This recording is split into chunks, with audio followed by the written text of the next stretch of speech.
lóòtọ́ lèròǹgbà wa láti lọ sí APC tẹ́lẹ̀ ṣùgbọ́n èmi àti PDP àtìlẹ́pọ̀ a sì ti gbà láti ti ààrẹ Tinubu lẹ́yìn fún sáà kejì. Gómìnà Ademola Adeleke òun ló sọ bẹ́ẹ̀.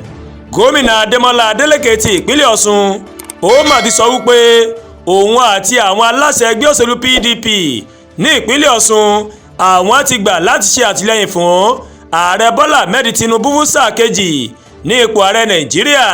Gómìnà Adeleke ó mà sọ èyí nínú àtẹ̀jáde kan tó fi síta lójú òpó ayélujára X rẹ̀. Nínú èyí tó mà ti sọ wípé òun àtàwọn atukọ̀ ẹgbẹ́ òṣèlú náà ní ìpínlẹ̀ náà àwọn mà ti ṣe ìpinnu yìí lẹ́yìn tí àwọn ti ṣe ìfikùnlukùn fún ọ̀pọ̀lọpọ̀ ọ̀sẹ̀ pẹ̀lú àwọn ọba aláyé o, àwọn ìṣẹ́ ìjọba àtàwọn ìyálọ́jà náà àti bàbálọ́jà àwọn gògbẹ́yìn káàkiri ìpínlẹ̀ náà.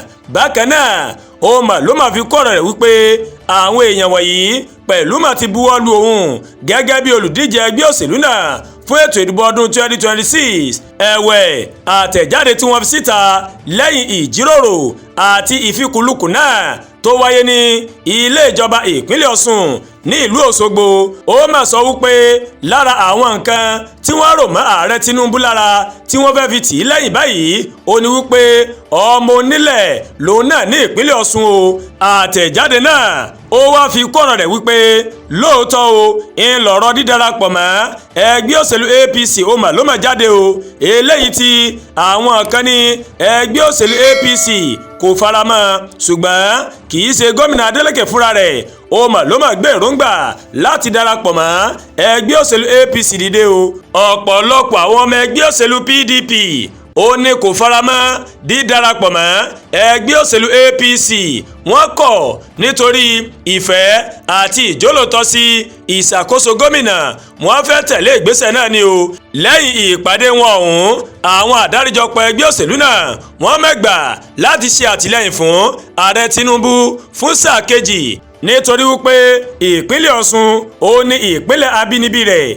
bákan náà ó ní wọ́n máa pinnu pé gómìnà Adeleke yóò díje fún ipò gómìnà lọ́dún 2026 lábẹ́ àṣẹ ẹgbẹ́ òṣèlú PDP lọ́dún 2026.